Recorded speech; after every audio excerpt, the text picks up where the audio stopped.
بسم اللہ الرحمن الرحیم۔ السلام علیکم۔ پروگرام نئی سوچ کے ساتھ میں ہوں آپ کا میزبان افضال احمد۔ ناظرین، اسلام ایک مکمل ضابطہ حیات ہے۔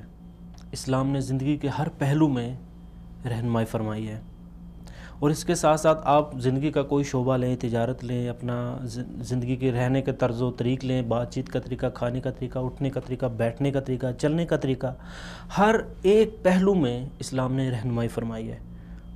اور اس کے ساتھ ساتھ جو سب سے اہم بات ہے وہ یہ ہے کہ اسلام نے ایک مکمل جو طریقہ کار ہے، ایک جو مکمل رہنمائی ہے وہ ہمیں فراہم کی ہے، اور یہی ہماری پہچان ہے، یہی ہماری ثقافت ہے، اور یہی ہمارا ایمان ہے۔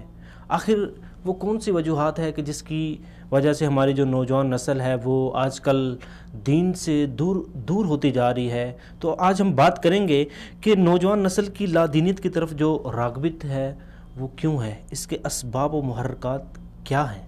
اسی حوالے سے ہمارے ساتھ مہمان ہوں گے لائن پہ جناب محترم مولانا خاور رشید بٹ صاحب، آپ مذہبی اسکالر ہیں، اور اس کے ساتھ ہمارے جو دوسرے مہمان ہیں وہ جناب محترم ڈاکٹر بلال صاحب ہیں، آپ تجزیہ نگار ہیں، اور ہمارے جو تیسرے مہمان ہیں وہ محترم پروفیسر ریحان معظم صاحب ہیں، آپ مذہبی اسکالر ہیں۔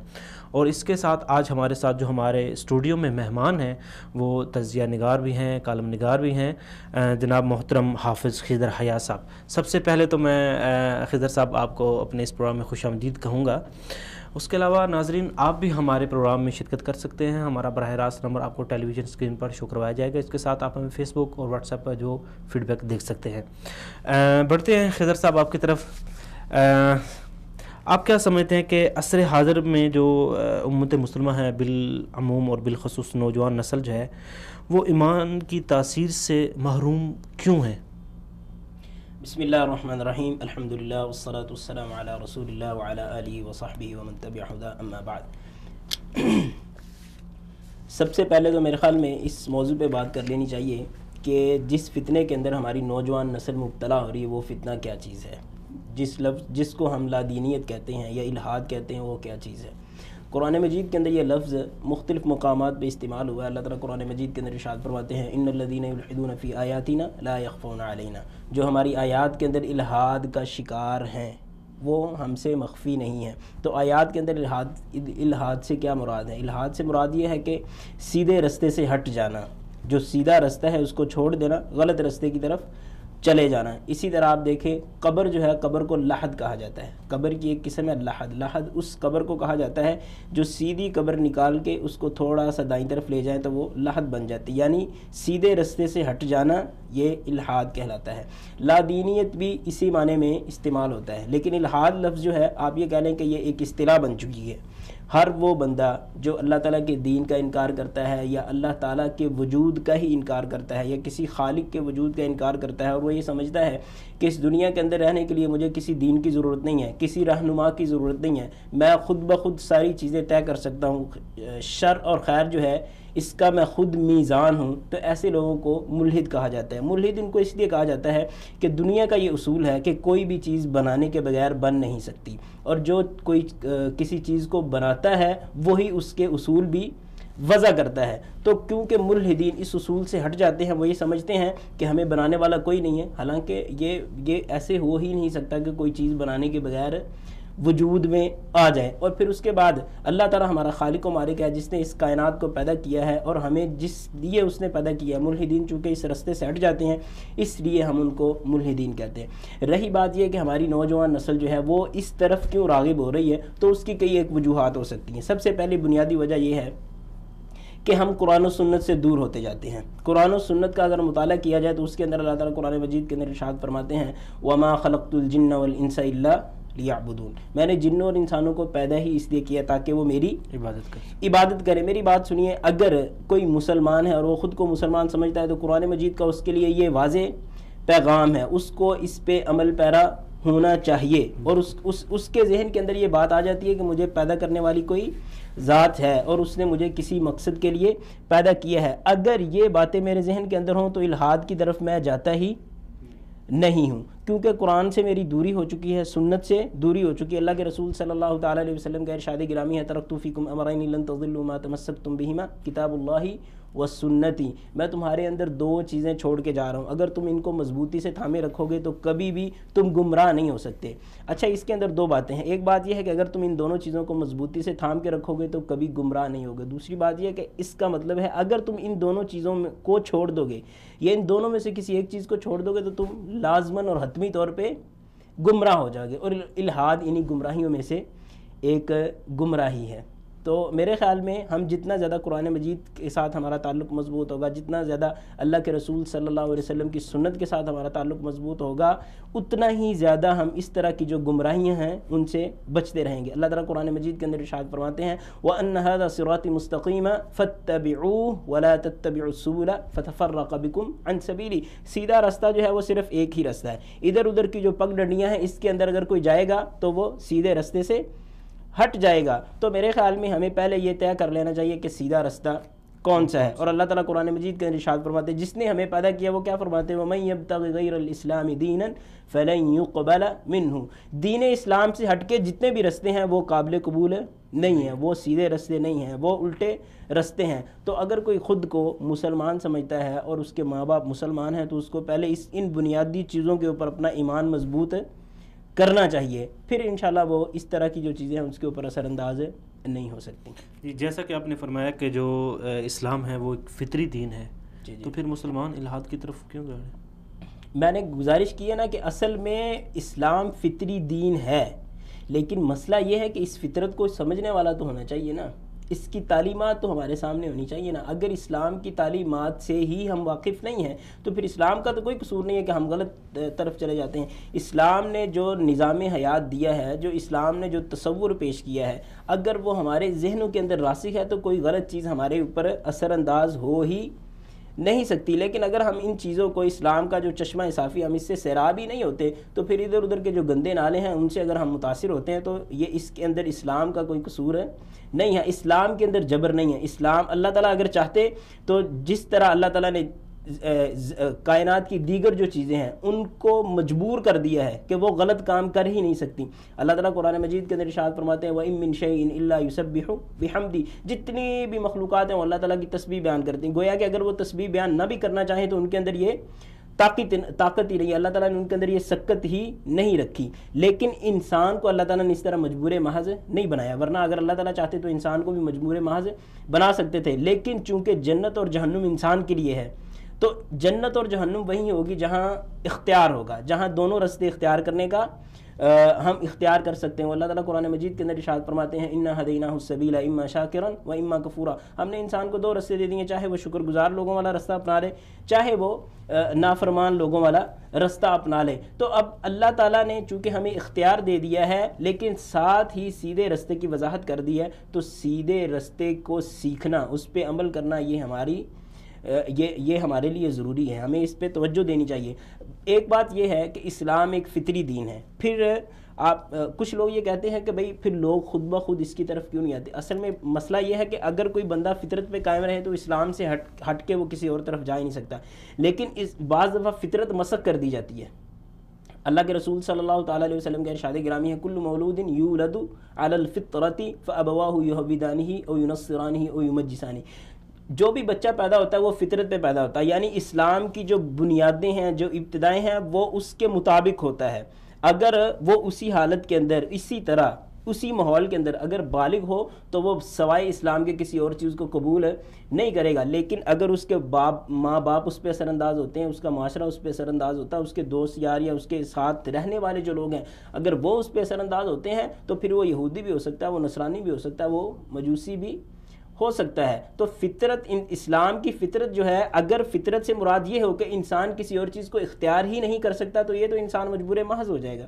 اللہ تعالیٰ نے یہ نظام نہیں رکھا، اللہ تعالیٰ نے یہ رکھا ہے کہ انسان کچھ بھی اختیار کر سکتا ہے، البتہ نیکی بھی اس کے لیے واضح کر دی ہے، برائی بھی اس کے لیے واضح کر دی ہے، وہ کسی بھی چیز کو اختیار کر سکتا ہے۔ تو فطرت یہ ہے کہ ہم اپنی فطرت کو باقی رکھیں، اگر فطرت کو مسخ کرنے والی چیزیں ہمارے اوپر آ جاتی ہیں تو پھر ان سے ہمیں جان چھڑانی پڑے گی۔ جی، جیسا کہ ابھی جو ٹیکنالوجی کا دور ہے، ٹیکنالوجی وہ بڑھتی جا رہی ہے، اس کے ساتھ ساتھ ایک جو چیز دیکھنے میں نظر آتی ہے کہ وہ جو مغرب کی ثقافت ہے، ان کی جو یلغار ہے وہ اسپیشلی نوجوانوں کو ٹارگٹ کر لی ہے. اس بارے میں آپ کیا کہیں گے کہ نوجوان نسل کو جو ہے اپنی ثقافت میں ڈھالنا، جو ہماری ثقافت چل رہی ہے صدیوں سے، جو ہماری پہچان ہے، اس پہچان کو جو ہے وہ مسخ کر رہے ہیں، اور ہماری جو پہچان سے ہٹ کر ہمیں جو دوسری اپنی پہچان ہے، جو مغرب کی جو ثقافت ہے، اس میں نوجوان نسل کو دھکیل رہے ہیں؟ تو اس بارے میں آپ کیا کہیں گے؟ اصل میں نوجوان ٹارگٹ اس لیے ہو رہے ہیں کیونکہ نوجوان جو ہے آپ یہ کہہ لیے کہ یہ آسان شکار ہیں. نوجوان جو ہے وہ اس کے اندر گرم خون ہوتا ہے، اس کے اندر بولا پن بھی ہوتا ہے، وہ جلدی جذبات کے اندر آ جاتا ہے، تو اس کے اندر اس کی جو تہذیب و ثقافت ہے وہ ابھی راسخ بھی نہیں ہوئی ہوتی، تو اس لیے نوجوانوں کو شکار کر کے وہ اپنی طرف لے جانا ان کے لیے آسان ہوتا ہے. لیکن مسئلہ یہ ہے کہ اس کے اندر ہماری بھی کمی ہے نا. اگر نوجوانوں کی ہم نے تربیت صحیح کی ہو، بچوں کی ہم نے تربیت صحیح کی ہو، تو یہ ہو ہی نہیں سکتا کہ کسی نوجوان پہ کوئی وار کر سکے. اصل میں پتہ کیا ہے، ہمارے نوجوانوں کے اندر ہماری جو تہذیب و ثقافت ہے اس پہ اعتماد نہیں ہے. ہمارے نوجوانوں کو ہماری تہذیب و ثقافت کا پہ آپ یہ کہہ لیجیے کہ فخر نہیں ہوتا، بلکہ الٹا وہ شرمندگی محسوس کرتے ہیں. اللہ کے رسول صلی اللہ تعالیٰ علیہ وسلم کی سیرت کے کئی حصے ہیں کہ نوجوان ان کو بیان کرتے ہوئے ان کو شرمندگی ہوتی ہے، یار اللہ کے رسول صلی اللہ علیہ وسلم نے مطلب ایسے کیا تھا تو لوگ کیا کہیں گے، یار وہ صحابہ کرام ایسے کیا کرتے تھے. تو میرے بھائی پہلا مسئلہ یہ ہے کہ آپ کو ان چیزوں پہ فخر ہونا چاہیے. اصل میں آپ یہ دیکھیں ہمارا جو دین ہے نا وہ مادر پدر آزاد دین نہیں ہے. دین، ہمارے دین کے کچھ اصول ہیں، ضوابط ہیں، کوئی قاعدے اور قانون ہیں، اور یہ رات کو آیا ہوا دین یہ نہیں ہے کہ صبح پہ اس پہ عمل ہوگا. یہ 14 صدیوں کا دین ہے. ہمارے اللہ کے رسول صلی اللہ تعالیٰ علیہ وسلم نے سب سے پہلے اس پہ عمل کر کے دکھایا، صحابہ کرام نے اس پہ عمل کر کے دکھایا، تابعین نے اس پہ عمل کر کے دکھایا، اور یہ وہ لوگ تھے جو پوری دنیا پہ چھا گئے تھے، اور انہوں نے اس وقت کی سپر پاوروں کو اپنے سامنے گھٹنے ٹیکنے پہ مجبور کر دیا تھا. تو اس کا مطلب یہ ہے کہ یہ دین وہی دین ہے جو پوری دنیا پہ حکمرانی کے لیے اللہ تعالیٰ نے جس کو بھیجا ہے. قل یا ایھا الناس انی رسول اللہ الیکم جمیعا، میں تم سب کی طرف رسول بنا کے بھیجا گیا ہوں. وما ارسلناک الا رحمۃ للعالمین، ہم نے آپ کو صرف اور صرف سراپہ رحمت بنا کے بھیجا ہے. تو اس کا مطلب یہ ہے کہ دین کے اندر کوئی کمی نہیں ہے. اگر دین 14 صدیاں پہلے پوری دنیا پہ چھا سکتا ہے تو آج بھی یہی دین چھا سکتا ہے. لیکن فرق یہ ہے کہ اس وقت جو دین کے پیروکار تھے وہ ان کو دین پہ فخر تھا، ان کو اپنے دین پہ اعتزاز تھا، وہ دینی معلومات ان کے اندر پختہ تھیں، وہ جو کام بھی کرتے تھے علی وجہ البصیرہ کرتے تھے. آج ہمارا حال یہ ہے کہ ہم اپنے دین سے واقف نہیں ہیں، ہم تو قرآن مجید سے واقف نہیں ہیں، اللہ کے رسول صلی اللہ علیہ وسلم کی سنتوں سے واقف نہیں ہیں، صحابہ کرام تابعین اعظام جو ہیں ان کے جو درخشاں پہلو ہیں ان کی سیرتوں کے، ان سے ہی ہم واقف نہیں ہیں. تو ہم چونکہ جب اس طرح کی چیزیں، چونکہ ہم خود ان سے واقف نہیں ہیں، تو پھر مغرب جو ہماری سیرت، ہمارے دین کی جو شکل پیش کرتا ہے ہم اس کو دیکھتے ہیں، اور ظاہر وہ اچھی شکل تو نہیں پیش کریں گے. جی، آپ نے بات کی کہ ہماری نوجوان نسل جو ہے ان کو اپنی ثقافت پہ اعتماد نہیں ہے. کیوں نہیں ہے؟ وہ میں اسی لیے کہہ رہا ہوں نا کہ کیونکہ ہماری ثقافت کا صحیح طرح سے انہیں تعارف نہیں ہے. ہم نے اپنے بچوں کی صحیح طرح سے تربیت نہیں کی. یہ تعارف کون کروائے گا؟ ہم نے اپنے بچوں کی صحیح طرح سے تربیت نہیں کی. اس کے اندر ساری چیزیں آ جاتی ہیں، اس کے اندر علماء کرام بھی آتے ہیں، اس کے اندر والدین بھی آتے ہیں، اس کے اندر استاد جو ہے جس کو معمار قوم کہا جاتا ہے، وہ ساری چیزیں اس کے اندر آ جاتی ہیں. تو سب سے بنیادی چیز یہی ہے کہ آپ کسی چیز، اصل میں نا کسی بھی چیز کے، کسی بھی فکر کا آپ یہ کہہ لیں کہ اس کا مقابلہ کرنے کے لیے دو انداز ہو سکتے ہیں. ایک ہو سکتا ہے آپ اس فکر کا رد کریں، دوسرا یہ ہے کہ آپ اس غلط فکر کو چھوڑ دیں، جو صحیح فکر ہے وہ لوگوں کے دلوں کے اندر راسخ کر دیں، تو غلط فکر اس پہ اثر انداز ہی نہیں ہو سکے گی. آج ہمارے ہاں چونکہ دین جو ہے، دین ہمارے دلوں کے اندر راسخ نہیں ہے، اس لیے بے دینی ہمارے اوپر غالب آ جاتی ہے. اور نوجوان جو ہے چونکہ اصل میں آپ دیکھیں یہ لادینیت اور الحاد جو ہے نا اس کی مختلف وجوہات ہیں. یہ کوئی علمی انداز نہیں ہے، مطلب اس کی بنیادیں جو ہے نا وہ کوئی علم پہ مبنی نہیں ہے. یہ تو شہوات ملذات کے لوگ اسیر ہیں جنہوں نے مطلب دین کہتا ہے کہ یہ کام کرو، یہ نہ کرو، یہ جائز ہے، یہ ناجائز ہے، تو ان پابندیوں سے نکلنے کے لیے انہوں نے اس طرح کی چیزوں کو. جی بالکل، دین بالکل آسان ہے اور مکمل ضابطہ حیات ہے. آخر کیا وجہ ہے کہ جو ہے دین کو جو ہے وہ مطلب نوجوان نسل کا یہ خیال ہے کہ دین کو بڑی مشکل جو ہے وہ کہا جاتا ہے کہ اس میں جبر ہے، اس میں یہ چیز ہے، اس میں ٹرمز اینڈ کنڈیشن تو ہیں، وہ تو ہر ایک جو قانون ہوتا ہے اس میں ہوتی ہیں، لیکن اس کو اتنا مشکل کیوں بنا دیا گیا ہے؟ اب نوجوان نسل کا اب اسی چیز کا فائدہ اٹھا کر مغرب والے جو ہیں، جو ہمارے سیکولر لوگ ہیں، وہ اسی چیز کا فائدہ اٹھا کر نوجوان نسل کی جو ذہنیت ہے اس کو چینج کر رہے ہیں، ان کی جو ثقافت ہے اس سے دور کر رہے ہیں. میری بات سنیں، میں نے آپ سے یہ گزارش کی، جب ہم چیزوں کو اس کے سیاق و سباق سے ہٹا کے دیکھتے ہیں نا تو پھر ہمیں پریشانی ہوتی ہے. اگر یہ دین سخت تھا، اگر یہ دین قابل عمل نہیں تھا تو اس وقت آج سے 1400 صدیاں پہلے جب لوگوں نے اپنے اپنے بت تراشے ہوئے تھے، اگر یہ دین واقعہ ہی مشکل تھا تو لوگوں نے ان کو چھوڑ کے اس کو اختیار کیا. کیوں یہ دین پوری دنیا کے اندر کیوں چھا گیا تھا؟ اس کا مطلب ہے کہ دین، اس کے اندر اگر کوئی سختی تھی تو وہ ہونی چاہیے، وہ آج بھی ہونی چاہیے. اصل میں یہ بات بھی بالکل غلط ہے کہ ہم بعض یہ سمجھتے ہیں کہ دین بالکل آسان ہو. اللہ کے رسول اللہ تعالیٰ قرآن مجید کے اندر ارشاد فرماتے ہیں کہ ام حسبتم ان تدخلوا الجنۃ ولما يعلم الله الذين جاهدوا منكم ويعلم الصابرين. ایسے تو نہیں جنت. اللہ کے رسول صلی اللہ علیہ وسلم کا ارشاد گرامی ہے کہ جہنم جو ہے وہ خواہشات سے اس کو لپیٹا گیا ہے، اور جو جہنم ہے اور جو جنت ہے وہ سختیوں سے اس کو لپیٹا گیا ہے. اور الدنیا سجن للمؤمنین وجنت للکافر، یہ معروف حدیث ہے.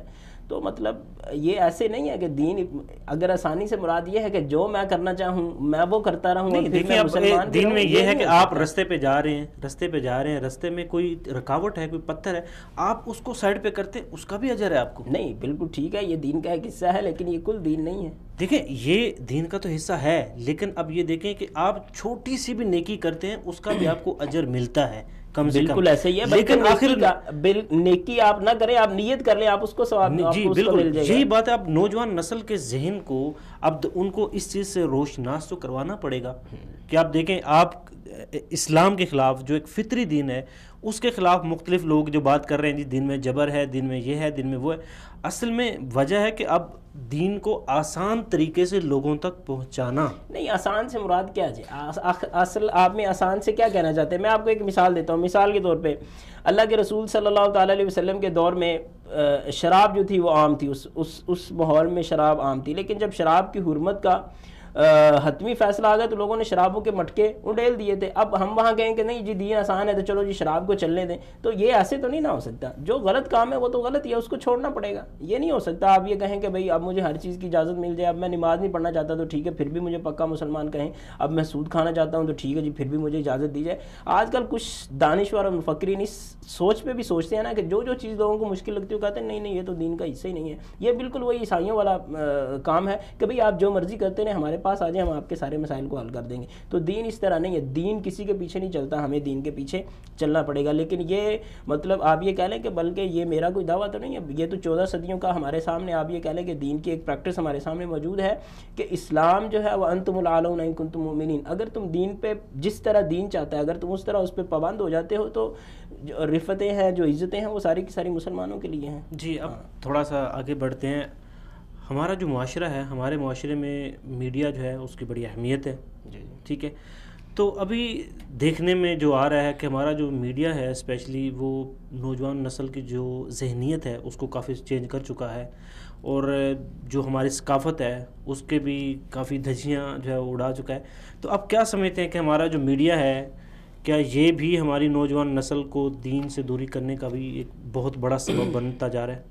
میری بات سنیں، اگر ہم بات الحاد اور لادینیت کی کریں نا تو وہ پھیلا ہی ان چینلز کے ذریعے ہے. میں آپ کو ایک بات بتاؤں، کوئی بھی مسلمان ہے، جب ہم کہتے ہیں نا کہ دین ایک فطری چیز ہے اور مذہب کا ہونا یہ ایک فطری تقاضا ہے. آپ یہ دیکھیں کہ کسی بھی دور میں مطلب لوگ شروع سے ملحد تو رہے ہیں، لادین تو رہے ہیں، لیکن اتنی تعداد میں نہیں رہے. آپ بلکہ علماء کرام نے یہاں تک لکھا ہے، مورخین نے یہاں تک لکھا ہے کہ ایسے ملک تو ہم نے دیکھے ہیں جہاں پہ محلات نہیں ہوتے تھے، جہاں پہ بڑے بڑے قلعے نہیں ہوتے تھے، لیکن ایسا ملک یا ایسا کوئی علاقہ ہم نے نہیں دیکھا جہاں پہ عبادت خانے نہ ہوتے ہوں، عبادت گاہیں نہ ہوتی ہوں. گویا کہ دین ایک ایسی ضرورت ہے جس کو ہر بندہ سمجھنے والا ہے. اب اس طرح کے معاشرے کے اندر، اس طرح کے ماحول کے اندر کوئی اس طرح کی منطق لے کے آ جائے کہ دین کی کوئی ضرورت نہیں ہے اور کسی عبادت کی ضرورت نہیں ہے اور اس کائنات کو کوئی بنانے والا نہیں ہے، تو یہ ایک بہت بڑی بات ہے. اور خود ان چیزوں کا ان لوگوں کو اس چیز کا احساس ہے، اس لیے یہ لوگوں کے سامنے نہیں آتے. آپ نے کبھی کسی کو دیکھا ہے؟ کبھی مطلب مجھے کبھی کوئی ملحد نہیں ملا، آپ کو کبھی کوئی ملحد نہیں ملا ہوگا، الا ماشاء اللہ کبھی کسی کو اس طرح راہ جاتے ہوئے ملحد ملا ہو اور اس نے یہ کہنا شروع کر دیا ہو کہ بھئی اللہ تعالیٰ کوئی نہیں ہے، قرآن مجید بالکل غلط ہے، اللہ کے رسول صلی اللہ علیہ وسلم بالکل نعوذ باللہ جھوٹے ہیں. تو چونکہ یہ بات ایسی ہے کہ اگر یہ کسی عام سے اجڑ اور پینڈو بندے کے سامنے، ایک عام بوڑھے بابے کے سامنے جا کے بھی اس طرح کی بات کرے نا تو وہ اس چیز کو برداشت نہیں کرے گا. اب چونکہ اس طرح یہ معاشرے کے اندر اس طرح سے نہیں آ سکتے تو پھر انہوں نے اس طرح کے چینلز استعمال کرنے شروع کیے ہیں کہ آپ بند کمرے کے اندر بیٹھ کے جو مرضی کرتے رہیں، ریکارڈنگ کرواتے رہیں، جو مرضی کرتے رہیں. اور اس طرح یہ اسی طرح انہوں نے نیٹ کو استعمال کیا. انٹرنیٹ کے مطلب الحاد جو زیادہ پھیلا ہے نا وہ انٹرنیٹ کے ذریعے ہی پھیلا ہے. مختلف ناموں کے ساتھ، مختلف آئی ڈیز کے ساتھ، مختلف انداز سے جو جی چاہا کرتے رہے. مطلب اب لوگوں کو پتہ بھی نہیں تھا، ورنہ اگر لوگوں کو پتہ چل جائے تو مطلب ان کو ویسے ہی ختم کر دیں گے. اور اس کے اندر یہ چینل جو ہیں، آپ اس کو دوسرے نمبر پہ کر لیں کہ چینل جو ہیں یہ مطلب اس طرح کے یہ لوگ ہیں، اللہ تعالیٰ معاف کرے، ان کا قبلہ صرف جو ہے نا وہ پیسہ بن گیا ہے. ان کا آپ یہ کہہ لیجئے کہ ان کے نزدیک اصول جو ہے وہ صرف ریٹنگ رہ گئی ہے، کہ کسی بھی انداز سے ہمیں ریٹنگ ملنی چاہیے تو وہ یہ کچھ بھی کر سکتے ہیں. ورنہ یہ ہو نہیں سکتا تھا کہ ہمارے معاشرے کے اندر الحاد اس طرح پھیل جاتا اور لوگ اس طرح کی باتیں کرتے. بلکہ میں آپ پاکستان کی بات کرتے ہیں، آپ سعودیہ جا کے چلے جائیں، آج بھی وہاں ٹی وی چینلز پہ بیٹھ کے اس طرح کی بات کرنا بہت زیادہ مشکل ہے. ٹی وی چینلز پہ بھی بیٹھ کے اس طرح کی بات کرنا بہت زیادہ مشکل ہے. آپ دیکھیں ہمارے چینلز کے اندر تو پتہ نہیں کیا کیا ہوتا رہتا ہے. میں آپ کو ایک مثال دیتا ہوں سعودیہ کی. سعودیہ کے اندر انہوں نے نا صرف ایک دفعہ پتہ کیا کیا، ایک شخص کو چھوٹے کپڑے پہنا کے نا، یعنی جس طرح کسی کا استہزاء کیا جاتا ہے نا، وہ انہوں نے اس طرح دکھانے کی کوشش کی کہ ایک مطلب انہوں نے عام طور پہ ہوتا ہے نا کہ لوگ جو ہیں وہ توبہ کر لیتے ہیں، مطلب رقص و سرود سے، اس طرح گانے بجانے سے وہ توبہ کر لیتے ہیں. تو انہوں نے اس پہ نقد کرنا چاہا، انہوں نے اس پہ اعتراض کرنا چاہا کہ ایک بندے کو مولوی بنا کے، اس کی داڑھی وغیرہ لگا کے، تو اس کا مسخرہ سا انہوں نے بنا کے نا تو اس کو اس طرح پیش کیا. اب صرف اتنی سی چیز پہ پورے سعودیہ کے اندر کوحرام مچ گیا تھا. اس کی وجہ کیا تھی؟ کیونکہ یہاں کا ماحول بہت بہتر تھا. یہاں کے ماحول کے اندر اس طرح کی چیزوں کو مطلب بالکل پسند نہیں کیا جا سکتا. اب آپ دیکھیں جبکہ ہمارے پاکستان کے اندر کیا ہوتا ہے، وہ عجیب و غریب قسم کے ڈرامے. بالکل، آج کل تو جو روشن خیالی اور ہماری نوجوان نسل کو روشن خیالی کی طرف جو ہے نا وہ زیادہ مرغوب کیا جا رہا ہے. تو ابھی ہمارے ساتھ ڈاکٹر بلال صاحب ہیں، ان سے بات کرتے ہیں. السلام علیکم. وعلیکم السلام ورحمۃ اللہ. جی ڈاکٹر صاحب، میں آپ کو اپنے اس پروگرام میں خوش آمدید کہتا ہوں. آج کا ہمارا جو موضوع چل رہا ہے وہ نوجوان نسل کی لادینیت کی طرف راغبت، اسباب و محرکات کے اوپر چل رہا ہے. تو ابھی ہم بات کر رہے تھے کہ پاکستانی میڈیا کے اوپر، اور میڈیا میں آج کل جو بات چل رہی ہے کہ روشن خیالی کی، تو آپ کیا سمجھتے ہیں کہ چادر اور چار دیواری کی عفت پامال ہوتی ہے جسے ہم روشن خیالی، حقوق نسواں کا نام دے کر نظر انداز کرتے ہیں؟ آپ کی آواز واضح نہیں آئی، سوال دوبارہ ریپیٹ کریں گے؟ جی، میں کہہ رہا ہوں کہ چادر چار دیواری کی عفت پامال ہوتی ہے جسے ہم روشن خیالی کہتے ہیں، روشن خیالی، تو حقوق نسواں کا نام دے کر اس کو نظر انداز کیا جا رہا ہے. آپ کیا کہیں گے اس بارے میں؟ بالکل ایسا ہی ہے، آپ سے مکمل اتفاق ہے مجھے میں. روشن خیالی مطلب یہ نہیں ہونا چاہیے کہ بے لباسی ہو یا بے پردگی ہو، لیکن ایسا ہی ہو رہا ہے، اب زیادہ دنیا میں ایسا ہی ہو رہا ہے. تو آپ کیا سمجھتے ہیں کہ روشن خیالی کا جو ایک نظریہ پاکستان میں پیش کیا جا رہا ہے کہ آپ اپنی مرضی سے جو چاہیں وہ کر سکتے ہیں، اور نوجوان نسل جو ہے وہ اسی وجہ سے جو ہے کچھ سیکولر ہیں جو ہماری نوجوان نسل کی جو ذہنیت ہے اس کو خراب کر رہے ہیں، ان کو اپنی جو ثقافت ہے، ثقافت سے دور کر رہے ہیں، ان کو اپنے دین سے دور کر رہے ہیں. آخر یہ کون سی روشن خیالی ہے جو آپ کو اپنے دین سے دور کرے؟ اصل میں آپ کو اگر میں تاریخ میں لے جاؤں تو یورپ میں ایک تحریک ہوئی تھی آج سے کئی سو سال پہلے، اس کا نام تھا تنویر. حرکت تنویر، یعنی اسے یورپ ان کے نزدیک مذہب میں تھا اور اندھیرے میں تھا، اور اس کو روشنی دینے کا ان کی تحریک کا مقصد تھا. کچھ اس سے ملتی جلتی چیز غالباً ہر جگہ ہی ہے، ہمارے یہاں بھی ہے کہ مذہب جو ہے انسان باللہ پیچھے کی طرف لے جاتا ہے، اندھیرے میں لے جاتا ہے، اور وہ لوگ کہتے ہیں کہ ہم اس کو روشنی کی طرف لے جائیں گے. جی، تو یہ اصل میں روشن خیالی نہیں ہے، یہ دین سے بیزاری کا نام ہے میری ناقص رائے میں. جی، تو آپ کیا سمجھتے ہیں کہ دین سے دوری اور اپنی ثقافت جو ہے اس میں بیزاری، لوگ اس میں زیادہ تر کہتے ہیں کہ اس میں جو میڈیا ہے، میڈیا کا کردار زیادہ ہے، میڈیا کو الزام ٹھہراتے ہیں. تو اس بارے میں آپ اپنی کیا کہیں گے اس بارے میں؟ میرے خیال میں یہ تو اپنے بڑے، اپنے ماں باپ، اپنے بزرگ، اپنے اساتذہ اسکول سے، کالج سے جب نوجوانوں کو اس چیز کی طرف نشاندہی نہیں کریں گے کہ یہ میڈیا جو ہے آپ کو اس طرح سے خراب کرے گا یا اس طرح سے خراب کر رہا ہے یا آپ کو مادہ پرست بنا رہا ہے یا آپ کو غلط راستے پہ لگا رہا ہے تو یہ کام ہوتا رہے گا جیسے ہو رہا ہے. نہیں تو میڈیا دیکھیں، اس میں ایک چیز آتی ہے کہ میڈیا آپ کو کچھ چیزیں ہوتی ہیں جو آپ نہیں دیکھنا چاہتے تو اس کو نہیں دے سکتے، لیکن نوجوان نسل جو ہے اب وہ اگر آپ کوئی چیز ان کے سامنے رکھتے ہیں تو وہ اس کا چاہتی ہیں کہ ہمیں جی اس کا مکمل جو ہے وہ ٹرم اینڈ کنڈیشن بتائیں، اس کی جو ایک مکمل دلیل ہے وہ دیں. آخر کیا بات ہے کہ ہماری نوجوان نسل جو ہے وہ دین سے دور ہوتی جا رہی ہے، اور جو دوسرے جو یورپ کی جو یلغار ہے، یورپ کا جو فیشن ہے، یورپ کی جو ثقافت ہے وہ اپنے اندر سمائے جا رہی ہے؟ میرے خیال میں میڈیا کی اپنی طاقت بہت زیادہ ہے اور اس طاقت کی وجہ سے ہی یہ ہو رہا ہے، لیکن اس کے ساتھ ساتھ گھر میں اور اسکول میں اور کالج میں کمزوری بھی اس کا اثر ہے.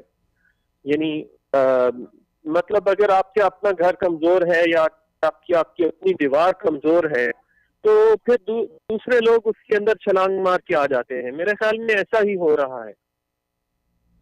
جی ڈاکٹر، کیونکہ تربیت کا پہلا قدم گھر سے ہی ہوتا ہے، پہلا سٹیپ گھر سے ہی لیا جاتا ہے. وہ مضبوط ہونا بہت ضروری ہے میرے خیال میں، اور اس کی مضبوطی کے لیے یہ ضروری ہے کہ خاندانی نظام مضبوط ہو. ہم خود اس چیز کو پڑھیں اور اپنے بچوں کو سکھائیں. جی ڈاکٹر بلال صاحب آپ کا جی آپ بات جاری رکھیں. جی سر، میڈیا کی طاقت بہت بڑی جیسے میں نے کہا، لیکن اس کو روکنے کا میرے خیال میں یہ واحد حل ہے کہ اس کو اپنے گھر کے اندر سے روکا جائے. یعنی ماں باپ بڑے اپنے چھوٹوں کو سمجھائیں، ان کے ساتھ انوالو ہوں، انہیں اور اس چیز کو کنٹرول کرنے کی کوشش کریں، ورنہ یہ نہیں رکے گا جیسے کہ نہیں روک رہا. افسوس کی بات یہ ہے کہ ہم لوگ خود میڈیا پہ بہت زیادہ وقت لگاتے ہیں تو ہمارے چھوٹے بھی پھر وہی کرتے ہیں. جی ڈاکٹر بلال صاحب، انگریزی میں کہتے ہیں نا لیڈ بائی ایگزامپل، اپنی مثال سے لیڈ کرو. تو جب ہم اپنی مثال ہماری اچھی نہیں ہوتی تو پھر جو ہم کر رہے ہیں وہی ہمارے بچے کر رہے ہوتے ہیں. بہت افسوس کے ساتھ یہی بات ہے میرے خیال میں. جی ڈاکٹر صاحب آپ کا بہت بہت شکریہ کہ آپ نے اپنا قیمتی وقت نکالا اور ہمارے پروگرام میں شرکت کی. ناظرین یہاں پر وقت ہو گیا ایک شارٹ بریک کا، ملتے ہیں ایک شارٹ بریک کے بعد.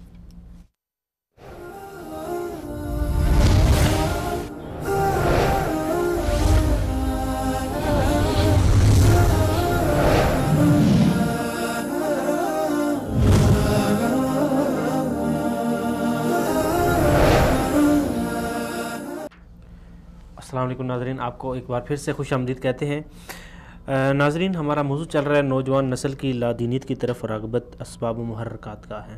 ناظرین آپ بھی ہمارے پروگرام میں شرکت کر سکتے ہیں. ہمارا براہ راست نمبر آپ کو ٹیلی ویژن اسکرین پر شو کروایا جائے گا. جی حافظ خضر حیات صاحب، بریک سے جانے سے پہلے ہم بات کر رہے تھے ڈاکٹر بلال صاحب سے، تو میں بھی چاہتا ہوں کہ آپ بھی اس کی وضاحت کریں کہ چادر اور چار دیواری جو ہے اس کی افت پامال کی جاتی ہے، روشن خیالی کا نام دیا جاتا ہے، اور پھر اس کو حقوق نسواں کہ اس میں ڈال کے اس کو آپ کو کیا یہ جو فکری الغار ہے نا اس کا یہ بھی حصہ تھا. اصطلاحات جو ہے نا ان کے اوپر بھی قبضہ جما لیا گیا. یہ خود ہمیں یہ مسلمانوں کو دہشت گرد کہتے ہیں، حالانکہ یہ خود دہشت گرد ہیں، یہ خود تشدد پسند ہے، یہ خود دوسروں پہ اپنی باتوں کو مسلط کرتے ہیں. اب انہوں نے اپنا یہ جو آپ یہ کہہ رہے ہیں کہ لوگوں کی توہین اور انسانیت کی جو تذلیل ہے اس کا نام انہوں نے روشن خیالی رکھ لیا ہے، اور یہ کہتے ہیں کہ عورتوں کو گھروں سے اٹھا کے باہر چکلوں پہ بٹھا دینا یہ روشن خیالی ہے. وہ عورت جس کی گھر کے اندر اس کا بیٹا عزت کرتا ہے، اس کا خامد عزت کرتا ہے، اس کا باپ اس کا خیال رکھنے والا ہے، اس عورت کو باہر جا کے سڑکوں کے اوپر کھڑا کر دیا ہے، دکانوں کے اوپر بٹھا دیا ہے. وہ عورت جس کو یہ کہا گیا کہ صرف ایک مرد یعنی اس کا خامد اس کے اوپر جبر کرتا ہے، اس کے اوپر تشدد کرتا ہے اور وہ اس کی ہر بات نہیں مان سکتی، اس کو باہر سینکڑوں کروڑوں لوگوں کی بات ماننے کے لیے بٹھا دیا گیا. میں آپ کو ایک مثال دیتا ہوں، چھوٹی سی مثال دیتا ہوں. عورت اگر گھر میں ہے نا تو اس نے وہی بات ماننی جو اس کا خامد کہے گا، یعنی اس نے وہی انداز کرنا ہے. اگر وہ باہر کسی دفتر میں بیٹھی ہوئی ہے نا تو اس نے ہر ایک کا خیال رکھنا ہے کہ جو بندہ بھی آئے گا وہ اس کے مطابق اس کو ہونا چاہیے، اس کا میک اپ، ہیئر سٹائل، سارا کچھ اٹھک بیٹھک اس نے سب کو راضی کرنا ہے. تو روشن خیالی کس طرف ہے، حقوق نسواں کس طرف ہے.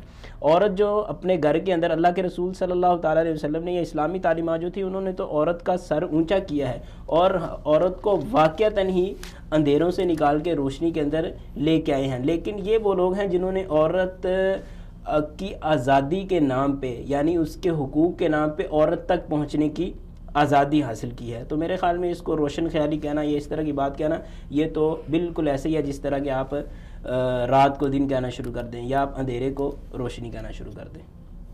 تو حقیقی روشن خیالی وہی ہے جو اسلام نے ہمیں دے دی ہے، اس سے بہتر روشن خیالی ہو نہیں سکتی. تو آپ کیا سمجھتے ہیں کہ اس کے علاوہ ہمارا جو سوشل میڈیا پر نوجوان جو ہیں اپنا وقت صرف کرتے ہیں، دین سے دوری میں سوشل میڈیا کا بھی کافی کردار ہے؟ بالکل ایسا ہی ہے. اصل میں آپ دیکھیں دین کا مزاج یہ ہے، دین کے کچھ اصول اور ضوابط ہیں. مثال کے طور پہ ہماری بات الحاد پہ ہو رہی تھی، لادینیت پہ ہو رہی تھی. ایک بنیادی سا سوال یہ ہے کہ اللہ تعالیٰ کو کس نے پیدا کیا؟ الحاد کا یہی بھئی اللہ تعالیٰ کو کس نے پیدا کیا؟ حالانکہ ہمارا دین کیا بتاتا ہے؟ اللہ کے رسول صلی اللہ علیہ وسلم کا ارشاد گرامی ہے کہ جب انسان یہاں تک پہنچ جائے کہ اس کو کس نے پیدا کیا، اس کو اور اللہ کو کس نے پیدا کیا، تو یہاں جا کے کیا کرنا چاہیے؟ دین نے ہمیں کیا بتایا؟ یہاں جا کے اللہ کے رسول صلی اللہ علیہ وسلم فرماتے ہیں یہ لفظ بولنے چاہیے، آمنت باللہ، میرا اللہ تعالیٰ پہ ایمان ہے، مجھے یہ نہیں پتا اللہ کو کس نے پیدا کیا، مجھے اس سوال کے جواب کا پتہ ہی نہیں ہے، اور نہ ہی میں اس سوال کا جواب دینا چاہتا ہوں، کیونکہ یہ سوال ہی غلط ہے. اللہ تعالیٰ کو کس نے پیدا کیا، یہ سوال ہی غلط ہے، کیونکہ پیدا اس کا پوچھا جاتا ہے جو مخلوق ہو. آپ کو ویسے یہ بات سمجھ آ رہی ہے؟ جی. جو مخلوق ہو اس کے بارے میں پوچھا جاتا ہے بھی اس کو کس نے پیدا کیا. جو خود خالق ہو اس کے بارے میں تو نہیں پوچھا جاتا کہ اس کو کس نے پیدا کیا. تو اس طرح کی چیزیں اللہ کے رسول صلی اللہ علیہ وسلم کا، یعنی اللہ کے رسول صلی اللہ علیہ وسلم نے ہمیں جو بتایا وہ یہ ہے کہ جب اس طرح کے سوالات آپ پہنچ جائیں، اس بحث اس طرح کا رخ اختیار کر جائیں، تو پھر انسان کو واپس آ جانا چاہیے، پھر اس سے آگے نہیں جانا چاہیے. لیکن سوشل میڈیا کا مزاج یہ ہے کہ آگے سے آگے جائیں، اور بلکہ ان لوگوں کا یہ جو الحاد پھیلاتے، جو لادینیت پھیلاتے ہیں، وہ یہ کہتے ہیں کہ بھئی ہم لوگوں کو تحقیق کرواتے ہیں اور ہم لوگوں کا سوالات کے جواب دیتے ہیں. آپ لوگوں کے سوالات کے جواب نہیں دیتے، آپ تو لوگوں کو یقین کی، آپ یہ کہہ رہے ہیں کہ یقین سے نکال کے شک کی وادیوں کے اندر گرا رہے ہیں. اور میں سمجھتا ہوں کہ جو والدین ہیں یا اس طرح جو بھی جن کے بھی انڈر جو لوگ ہیں، ان کو ان چیزوں سے بچانا چاہیے اور تربیت کرنی چاہیے. نہیں تو یہاں پر اگر ہم سوشل میڈیا کا جو استعمال ہے، جب دوسرے لوگ اس کو اپنے مقاصد کے لیے استعمال کر رہے ہیں، تو ہم بھی تو اس کو دیکھیں. ہر چیز کے کچھ پہلو ہوتے ہیں، کچھ پازیٹیو کچھ نیگیٹیو. تو نیگیٹیو جو پہلو ہیں وہ تو ہیں ہی، لیکن آپ نیگیٹیو طرف جائیں نہیں، اس کو اچھے دیکھیں. یہ فیسلٹی ہے، آپ کے پاس ایک فیسلٹی ہے، اس فیسلٹی کے تھرو آپ جو ہے وہ دین کی خدمت کر سکتے ہیں. میری بات سمجھنے کی کوشش کریں، یہ بات بڑی اہم ہے. یہ باتیں بڑی ہمیں خوشنما لگتی ہیں کہ بھئی جس طرح وہ میڈیا کو استعمال کر رہے ہیں یا سوشل میڈیا کو استعمال کر رہے ہیں، ہمیں بھی استعمال کرنا چاہیے. میرے بھائی آپ معاملے کی نوعیت کو تو سمجھیں. ایک بندہ ہے، اس نے صرف شبہ چھوڑنا ہے، اس نے صرف شک پھیلانا ہے، آپ نے اس بات کا رد کرنا ہے. مثال کے طور پہ میں ایک چھوٹی سی مثال دیتا ہوں. وہ کیا کرتے ہیں؟ وہ کہتے ہیں کہ اللہ کے رسول صلی اللہ علیہ وسلم نعوذ باللہ جھوٹے تھے. اب اس کا جواب جو ہے وہ ایک سطر میں تو نہیں ہو سکتا، اس کا جواب ایک لائن میں تو نہیں ہو سکتا، اس کے لیے تو لمبی چوڑی بات کرنے کی ضرورت ہے. لیکن وہ کیا کرتے ہیں؟ وہ ایک لائن چھوڑ کے تو چلے جاتے ہیں. اب اس کا حل یہ نہیں ہے کہ آپ نوجوانوں کو کہیں کہ جائیں جا کے ان کے شبہات کو پڑھیں پھر ہم آپ کو جواب دیتے ہیں. اس کا حل یہ ہے کہ نوجوانوں کو وہاں تک جانے ہی نہ دیں. میری بات سنیں، آپ کا جو بچہ ہے، چھوٹا بچہ، آپ اس کو کھلا چھوڑ دیتے، چاہے وہ چھری جا کے پکڑ لے، چاہے وہ جا کے کرنٹ کے اندر ہاتھ لگا دے. جی اس بات کو بھی ہم جاری رکھتے ہیں. ابھی ہمارے معذرت کا خاور رشید بٹ صاحب نے جان کے ان سے ہم بات کرتے ہیں. السلام علیکم. وعلیکم السلام ورحمۃ اللہ. جی میں آپ کو اپنے پروگرام میں خوش آمدید کہتا ہوں. آج کا ہمارا موضوع جو چل رہا ہے وہ چل رہا ہے کہ نوجوان نسل کی لادینیت کی طرف جو راغبت ہے وہ کیوں ہے اور اس کے اسباب و محرکات کیا ہیں. تو ابھی ہم بات کر رہے تھے کہ میڈیا کے اوپر. تو آپ کیا سمجھتے ہیں کہ دین سے دوری اور ہماری جو ثقافت ہے اور جو کلچر ہے اس سے بیزاری میں الزام میڈیا کو ٹھہرایا جاتا ہے، اس بارے میں آپ کیا کہیں گے؟ بسم اللہ الرحمن الرحیم.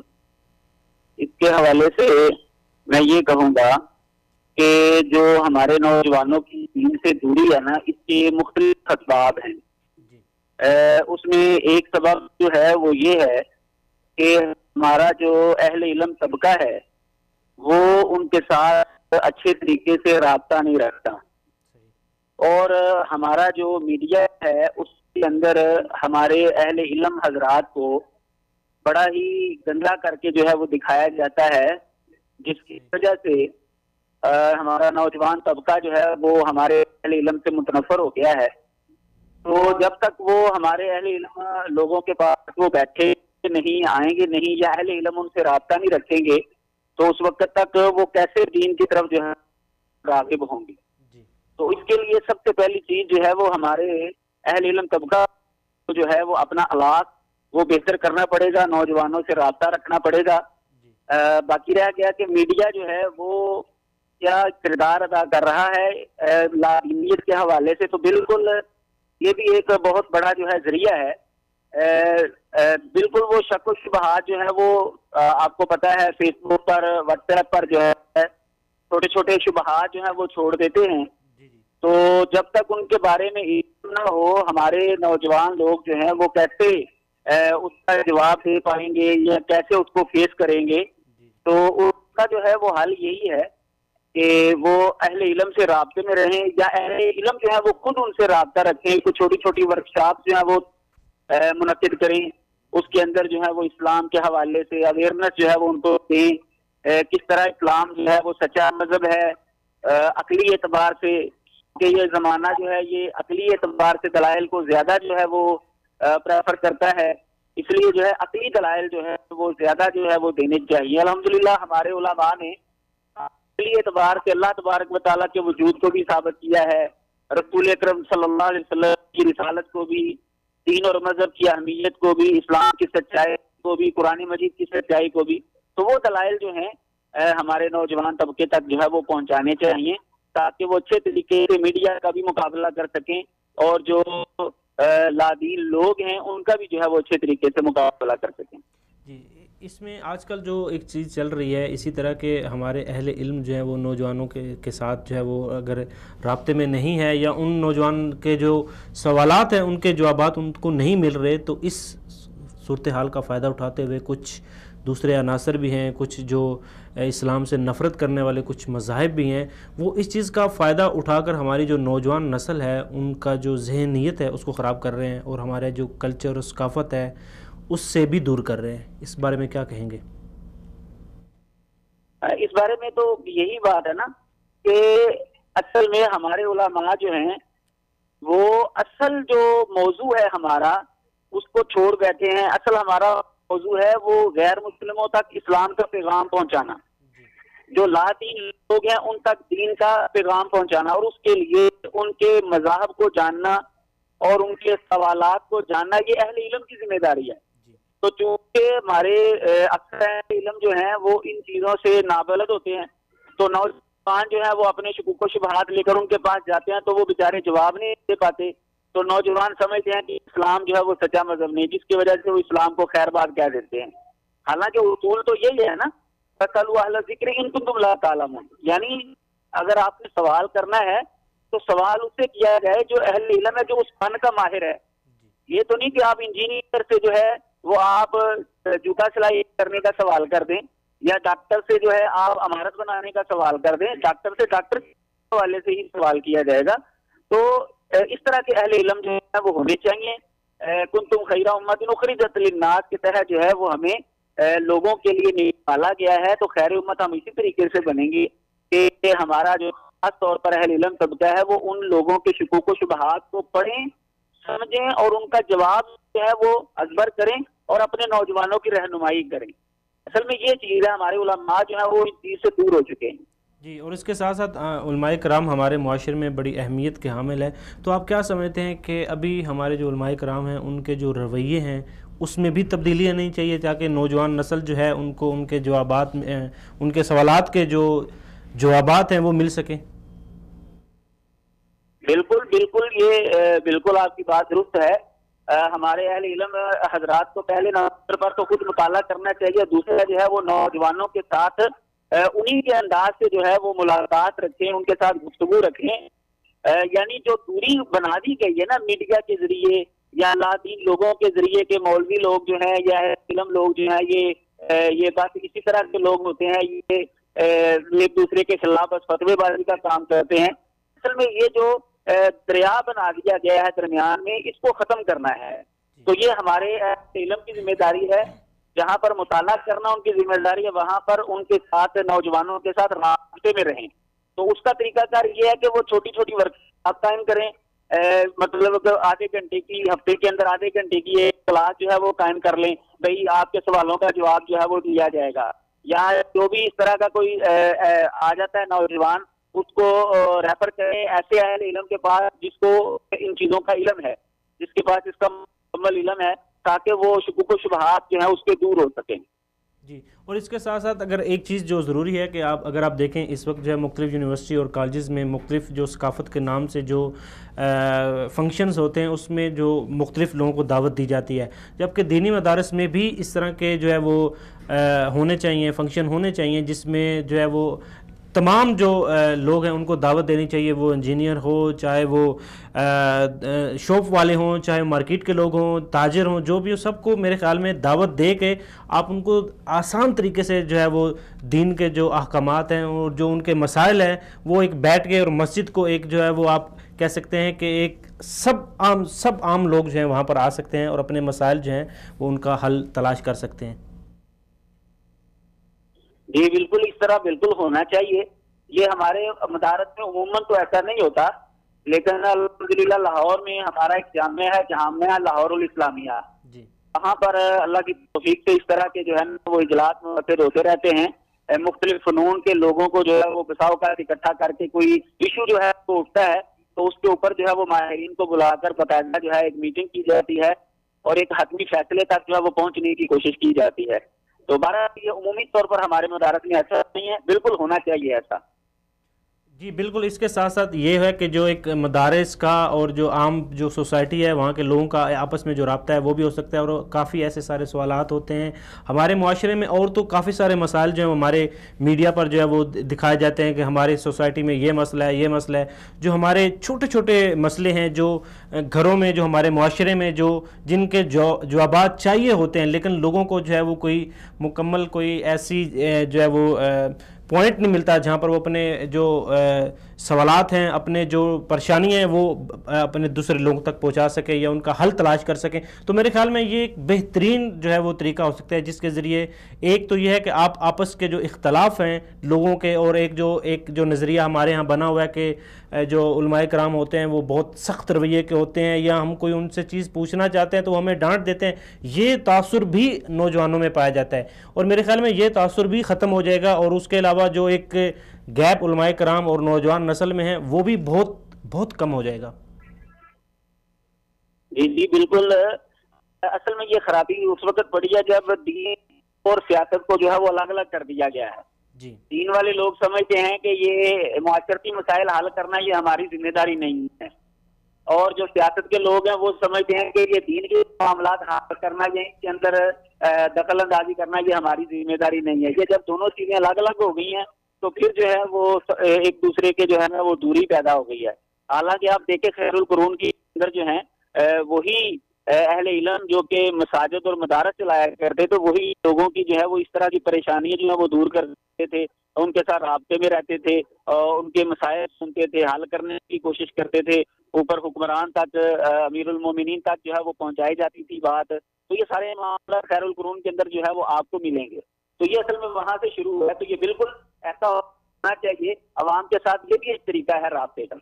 جی مولانا خاور رشید بٹ صاحب، ابھی آپ نوجوان نسل کو جو ہے وہ کیا پیغام دینا چاہیں گے؟ میں نوجوان نسل کو یہی پیغام دینا چاہوں گا کہ اگر وہ میڈیا کو استعمال کرتے ہیں، ظاہر ہے سارے ہی کرتے ہیں، نوجوان بہت کم ہیں جو کہ نہیں کرتے، تو کرتے ہیں تو اس کو اچھے طریقے سے کریں، یعنی اس کا جو پلس پوائنٹ ہے وہ حاصل کریں، نہ کہ منفی پوائنٹ۔ تو جب وہ پلس پوائنٹ حاصل کریں گے تو دنیا کے اندر بھی ان کو بہتری ملے گی اور آخرت کے اندر بھی ظاہر ہے ان کے لیے جو ہے وہ بہتری ہے۔ اگر وہ منفی پوائنٹ کی طرف جائیں گے تو ظاہر ہے دنیا کے اندر بھی ان کو بربادی اور آخرت کے اندر بھی بربادی۔ جی مولانا خاور رشید بٹ صاحب، آپ کا بہت بہت شکریہ کہ آپ نے اپنا قیمتی وقت نکالا اور ہمارے پروگرام میں شرکت کی۔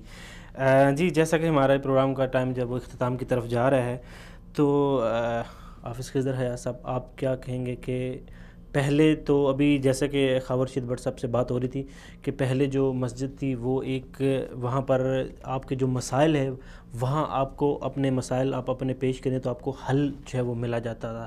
لیکن آج کل جو ہے وہ مسجد جو ہے وہ مسجد سے نوجوان نسل جو ہے وہ علماء کرام اور نوجوان نسل کے درمیان کافی سارا جو ہے نا وہ گیپ بھی ہے. اس گیپ کو ختم کرنے کے لیے بعض علماء کرام کوشش بھی کر رہے ہیں, وہ مختلف جو ہے وہ سورسز کا استعمال کر رہے ہیں, سوشل میڈیا کے اوپر جو ہے وہ اپنی جو ہے کافی خدمات دے رہے ہیں, لیکن انتہائی وہ کم ہیں.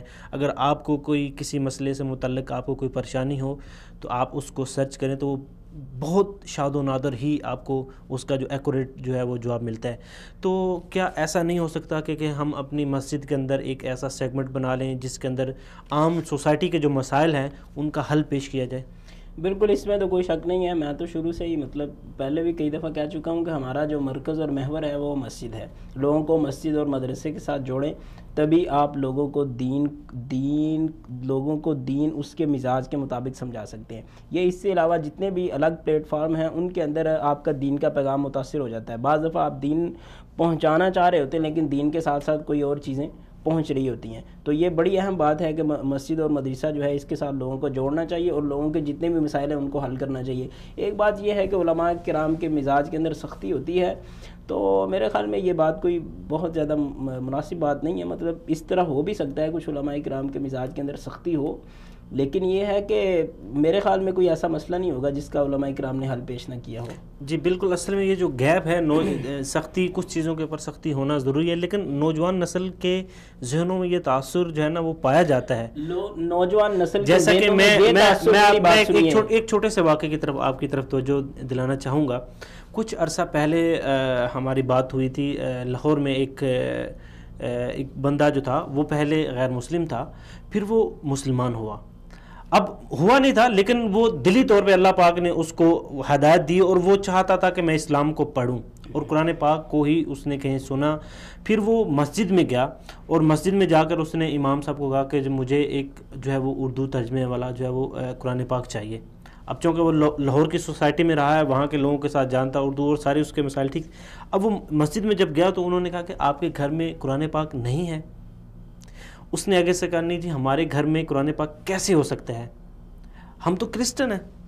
اب وہ کرسچن کہہ رہا ہے کہ اب مولانا صاحب نے بجائے اس کے, اب دیکھیں وہ آپ کے پاس چل کر آیا ہے, اب وہ سیکھنا چاہتا ہے, اب وہ اسلام کی طرف آنا چاہتا ہے, اور وہاں پر مولانا صاحب نے ان کو غصے سے کہا کہ آپ کو مسجد کے اندر کس نے دیکھیں یہ ایک چھوٹا سا پوائنٹ ہے کا انکار نہیں کیا جا سکتا, اس طرح کی چیزیں موجود ہیں. لیکن میری اصل میں بات پتہ کیا ہے, میں اصل میں بات یہ گزارش کرنا چاہتا ہوں, اس طرح کی مثالوں کا انکار نہیں کیا جا سکتا, اس طرح ہو سکتا ہے. لیکن مسئلہ یہ ہے کہ پورے دنیا کے اندر صرف ایک ہی مسجد ہے, صرف ایک ہی مولوی صاحب ہے, محلے کے اندر صرف ایک ہی مولوی صاحب ہے. جب آپ دنیا کے اپنے کاموں کے لیے 100 لوگوں سے مشورہ کرتے ہیں تو ٹھیک ہے, اگر آپ کو ایک عالم دین سے مسئلہ نہیں پتہ چلا آپ دوسرے عالم دین کے پاس چلے جائیں, اس میں کوئی شک نہیں ہے. میں یہ نہیں کہتا کہ عالم دین کا عمل بالکل صحیح ہے, لیکن مسئلہ یہ ہے کہ اگر ایک نے غلطی کی تو دوسرے کے پاس چلے جائیں. اور اللہ تعالیٰ قرآن مجید کے اندر ارشاد فرماتے ہیں والذین جاہدوا فینا لنہدینہم سبلنا, جو ہمارا رستہ سیکھنے کے لیے کوشش کرتے ہیں ہم اس کو اپنا رستہ, ہم اس کا دل کھول دیتے ہیں. حضرت سلمان فارسی رضی اللہ تعالیٰ عنہ کا واقعہ مشہور ہے.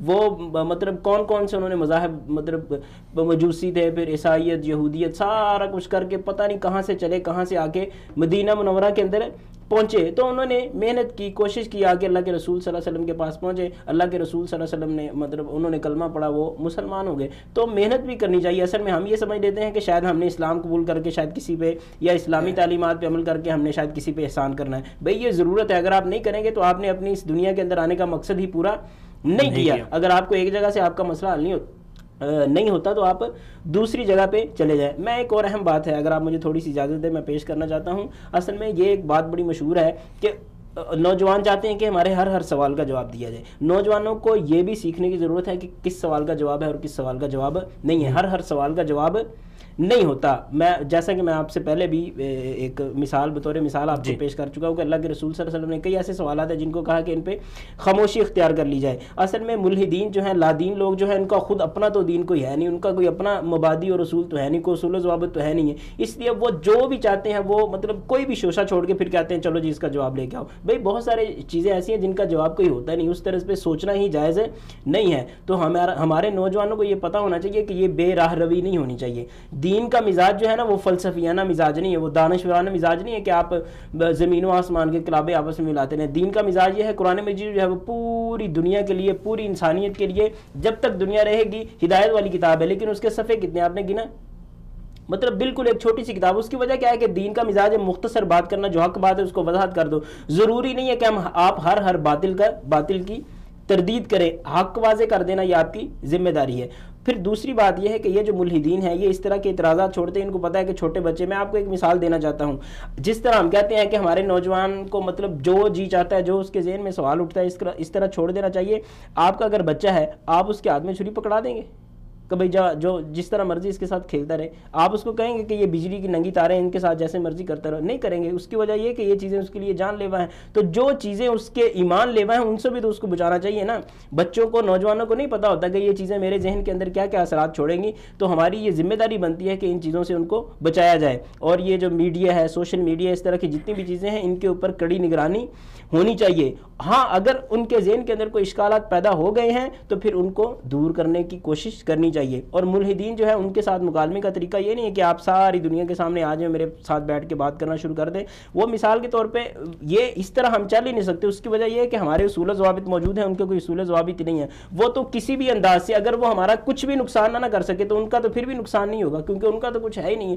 لیکن میرا جو ہے اگر میں ملحد کو جواب دوں یا نہ دوں، میرا تو کوئی نہ کوئی نقصان تو ضرور ہے، ہو جائے گا. تو لہٰذا یہ بات طے کر لینی چاہیے کہ ہم ان کے ساتھ اس انداز سے نہیں چل سکتے جس طرح وہ ہمیں چلانا چاہتے ہیں. وہ ایک لفظ میں کہہ دیتے ہیں کہ اللہ کے رسول صلی اللہ علیہ وسلم جھوٹے ہیں، حضرت عائشہ رضی اللہ تعالیٰ عنہ یہ تھی، اللہ تعالیٰ یہ ہے. تو ہمیں اس کا لمبا چوڑا جواب دینے کی بجائے ہمیں اس سوال کو کنڈم کرنا چاہیے اور یہ کہنا چاہیے کہ یہ سوال اس جگہ پہ ہو ہی نہیں سکتے. اگر آپ کرنا چاہتے ہیں میرے ساتھ بند کمرے میں بیٹھیں، آپ جو بات کریں گے میں اس کی بات کا جواب دوں گا. یہ بالکل ایسے ہی ہے. مثال کے طور پہ میں کسی کو کہہ دوں کہ بھائی تو نطفہ حرام ہے اور اب اس کا جواب دے، بھائی اس کا جواب نہیں نہ ہو سکتا، اس کا جواب اس انداز سے تو نہیں ہو سکتا.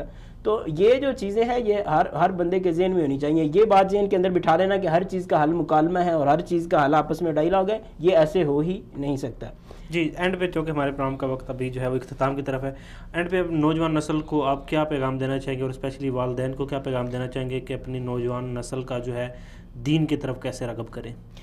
میں اپنے بھائیوں کو بھی اور جو ہمارے بزرگ حضرات ہیں، جو والدین ہیں، میں ان سب کو یہ کہنا چاہتا ہوں کہ اللہ کے رسول صلی اللہ علیہ وسلم کی سیرت کے ساتھ ہمارا تعلق مضبوط ہونا چاہیے.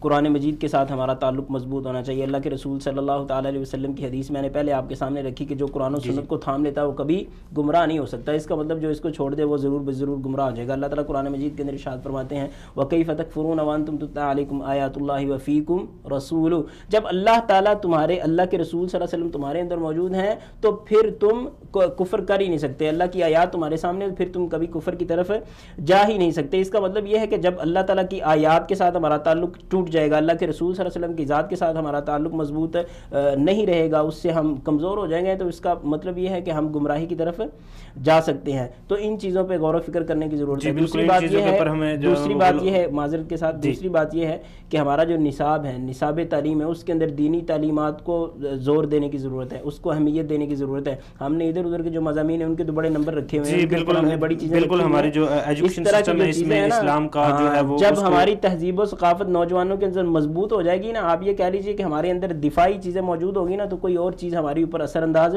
ہو ہی نہیں سکتی. جب ہم اندر سے کھوکھلے ہوں گے تو کوئی بھی گندی سے گندی چیز بھی ہمارے اوپر آ کے یہ چیزیں ہیں جس کے اندر ہمیں جو کام کرنا چاہیے. والدین کو بھی اپنے جو بچے ہیں ان کے اوپر خیال رکھنا چاہیے، ان کو دین کی طرف راغب کرنا چاہیے، اور ہمارے ایجوکیشن سسٹم میں بھی جو دینی کتابیں ہیں ان کا بھی آنا چاہیے، اور مسجد میں بھی.